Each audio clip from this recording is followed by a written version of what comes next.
Now joined by representatives from the University of Tennessee, Uros Plavsic, Josiah-Jordan James, Kennedy Chandler, along with Coach Rick Barnes. Coach, make a quick statement. Yeah, congratulations to Michigan. It was a hard-fought game. They made some plays at the end.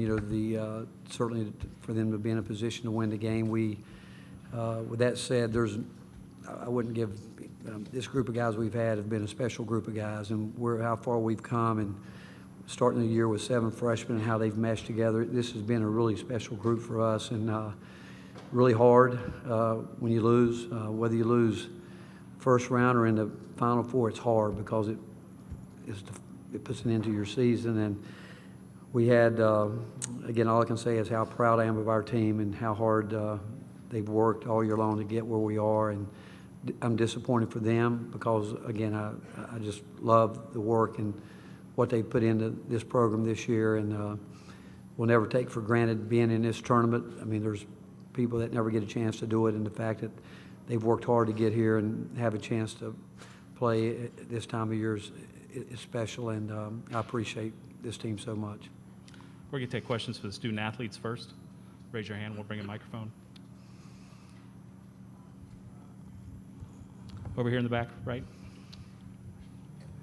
This is for Karthik Venkatraman, WBIR in Knoxville. This is for any of you. I know you guys had much larger expectations than getting bounced in the second round. How tough is it to end your season like this? It's really tough. We know that we had bigger expectations, but credit to Michigan, they played better basketball for 40 minutes. But I think you can't. Everybody in that locker room deserves to put their head high for what we were able to do this season. It definitely hurts. It's not a good feeling being up here right now on the losing end. But I mean, you just got to grow from it. It's how you respond to losses. But I'm going to miss being around this group of guys for sure. Over here on the right in the shirt. Yeah, I guess for all of you guys as well, it seemed like the switch to zone was a big deal for them. Kennedy was getting to the rim a lot. How important was that, and what did you guys see in some of those later possessions? For me, I mean, when we set the zone, we're just doing our normal offense, just run our transition, our man offense. So even though that was going zone, we just kept running our basic offense and, attacking the zone and try to apply a pressure on the defense, just find the open gap in the space in the zone. And it was just kind of a weird zone, honestly. But, Coach was telling us just run our normal offense and keep attacking them. Front row, right here. Have you given any thought to your future and what's next for you? With all due respect, he won't be answering any questions about his future today. Back row, back right there. Mike Wells, ESPN. Kennedy, you were obviously emotional after the game. What encouraging words did Coach Howard say to you when you guys embraced? He just saying, keep my head up, it's tough for me, and I really wanted to get the win. I know him. I played with his son since like 4th grade, so I know him for a long time. So he's a great coach. I love him. But he was telling me to keep my head up, and you play your heart out. That's what he told me. Take one more for the student athletes. Josiah, 2 days removed from how well you guys shot the ball against Longwood, just hard to stomach, just not being able to find the bottom of the net there toward the end? Yeah, I mean, it's tough, but we shot the shots that we practiced.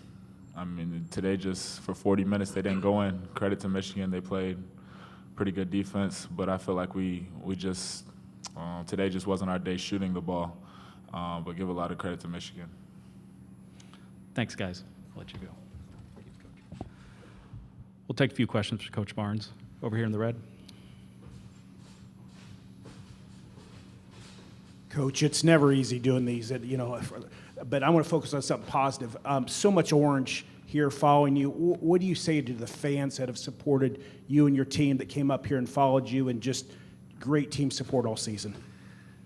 I would say what I learned 7 years ago when I came to Knoxville and early in the season playing a non-league game. We playing an in-state team that Christmas Eve, and they had to move the game because of some bowl, something to go with SEC football at that time, and we had 16,000 people in the fans, and since that time, I've realized what I didn't know, growing up 2.5, 3 hours from Knoxville, the love that Tennessee people have for our great state and for our university, and it's special. And you know, I talk about it all. I don't care what fan base is out there.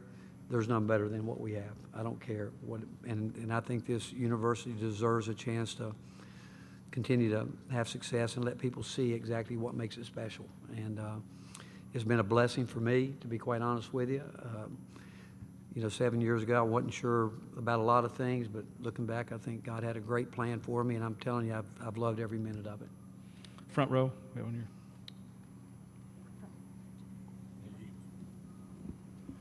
Rick, it seemed like for a large portion of this game that Michigan really kind of controlled the tempo and the style of play. Was that the case? And it seemed like it had been a long time since that had happened. Why do you think your guys didn't really handle that? You know, Mike, I don't know if they controlled the tempo. They got tired, and we knew it, and we kept trying to push the tempo. Like someone asked about a zone, we were glad when they went zone because we knew they weren't going to stay in it. So that was not a factor. You know, we knew if we dribbled a couple of times, they would switch man to man. What we weren't able to do was take advantage of it early inside when we were able to, because sometimes they end up with some mismatches there. And really the difference in the game was the second chance points. I mean, those two offensive rebounds we gave up were huge at the time. And during that stretch, we had, and again, we knew they would, I mean, everybody we played all year has been concerned about the three-point line. But we missed 3, 4 looks that we would like to, I don't think we could have got it better, but some days they go, some days they don't. But if you'd have told me looking at the stat sheet that, you know, that we were going to turn them over 15 times, 16 times, we only had 7 points in the paint. We outscored them. I would have never thought that. And but the second fast break points 19-5, bench points 18-11, but second chance points 13-7. And those 2 big offensive rebounds came after we really got them to take 2 pretty difficult shots. And but that's it. You know, Kennedy did a great job. You know, they really didn't have an answer for him with his speed going downhill, and we knew that we could get him in some ball screens at time. But again, we needed to have, I think, more inside today. I'd like to see us do a little bit more inside and be able to put a little more pressure on Hunter Dixon. We knew we were going to do that with ball screen defense. I mean, with ball screen offense, we knew we were going to make him guard. But give them credit. I mean, they made the plays there at the end, but those 2 offensive rebounds were huge plays in the game. Go right here in the red. Rob Lewis with VolQuest.com. Coach, I know you outscored him in the paint, but you got so much of that from your guards. And I know you're not reflecting yet, but when you look at this team, have you been concerned about the lack of just a reliable post-scoring like all season? Yes. I mean, because I think in college you've got to have somebody, and regardless of size, you've got to have somebody that can go in when you have days like this, when you can't seem to find the bottom of the bucket. You've got to be able to throw it in there and get fouled, you know, put pressure on people. And but I'm also proud of the way, I mean, today, again, at time, we had a lot of freshmen out there, and we, you know, new experience for, I think we only had 3 guys who have been in an NCAA game, but Jonas, Brandon, those guys have grown up, you know. Uros has gotten better. Folky's been with us a long time, but yeah, I think at the collegiate level, you've got to have some presence around the rim, and we haven't been able to do that consistently. And as you said, it came mostly from our guards penetrating and playing in that area. Go here in the white.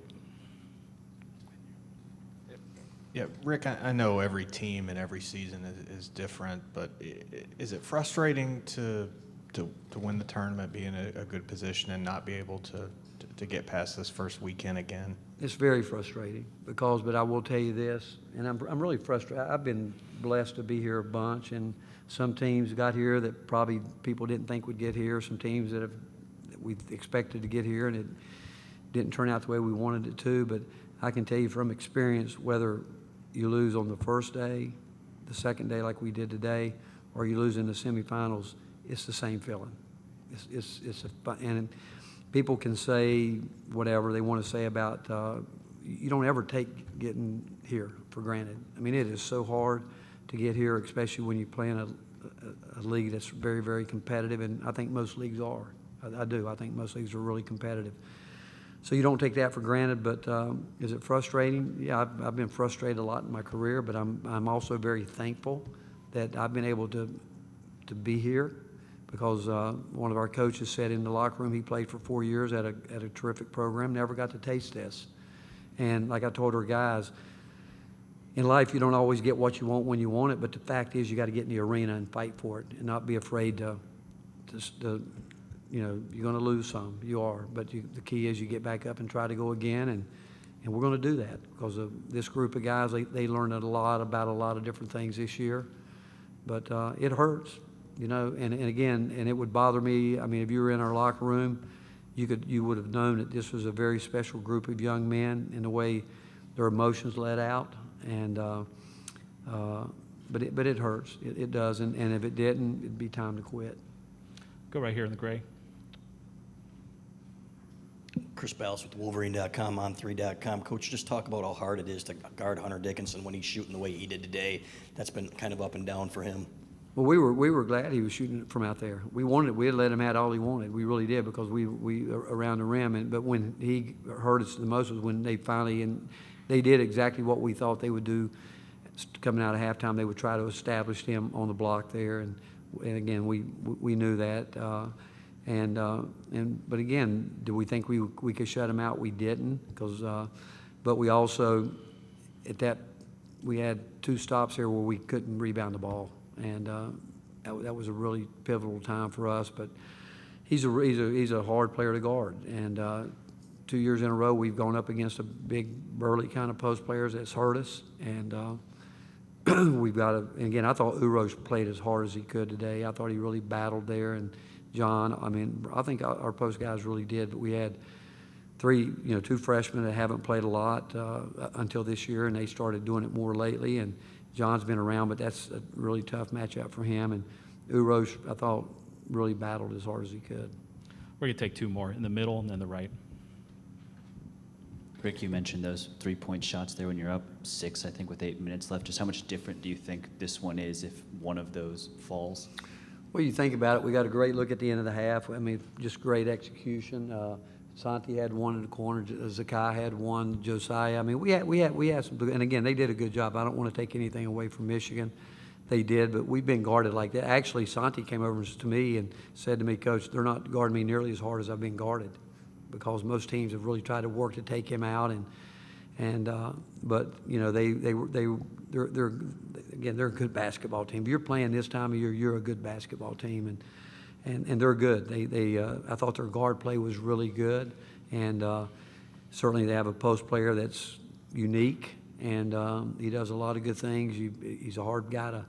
If you would like to go double him, he passes the ball well. He knows where he wants the ball. They do a good job of knowing where they want to get him the ball, and so we had to, early in the game, we did not do a very good job with our ball screen defense. We knew that they were going to come out some way, somehow, try to negate our pressure on defense, and they chose to do that by trying to split our double teams, which they did. Then we switched a little bit here, came out the second half double. We just tried to keep them off balance there, but I thought their guards overall did a good job of getting down the lane with it. And but again, in a game like this, it's a possession game. You expect that to happen, and it goes down. Like I said, 2 huge possessions where those offensive rebounds were huge possessions. And yeah, I would have loved to see some of those. I mean, the shots that we shot, but that's part of it, you know. Take our last question here on the right. Yeah, Rick, I know Kennedy didn't want to talk about the future, but how do you view his development over the course of the season and his readiness to possibly go at this point? Well, where we are today in college basketball, you could sit here and ask any player on your team that. With what, I mean, every on the team is going to have a choice to make if they want to. I mean, with the transfer portal being what it is, going overseas to play, I could come up with a lot of different things. But in terms of Kennedy, he's grown tremendously. He came in and just a great kid. You know, he's a teammate. He never, ever made it about him. I don't think he ever walked in like acting like I'm a one-and-done player. I don't think that at all. He came in wanting to win. I think if you probably saw his emotion, it was much more than that in the locker room, because these guys, this is a group of guys. They are extremely close. They really have bonded in a way that doesn't often happen anymore. But he got so much better, and I think so much of that had to do with his teammates. I think that Zakai and Santi had a lot to do with it, the competition that they played with every day in practice. And then, he was willing to listen. Early in the year, I told him early I thought he had some success. I go back to the Villanova game. He was. I knew that he was a guy that really wanted to be good, because he was really locked in for that game and got just two really poor calls the first 3-4 minutes of that game that changed that game for us, where he was called for a charge and a block, which he had really. It was two tough plays for him. And then he came back, and against Colorado, he played great. And I told him, I said, I think you think it's going to be this easy every night. It's not going to be this easy. And you got to be willing to know that you've got to grow. You got to grow. And it's not just offensively. It's you're going to have to learn to guard the basketball. You're going to have to learn to get into, understand how to guard ball screen coverage and all that. And it took him a little bit longer from that angle. But once he decided to, and again, it locked into it, he did. He started working at it. But I go back, I think Santi and Zakai and Josiah had a lot to help to do with him growing the way he did. Thank you for the time, Coach. All right, thank you, guys. Recording of this press conference will be available on the NCAA Digital Media Hub at ncaa.veritone.com. Transcripts are provided by ASAP and will be posted shortly. Thank you for joining us.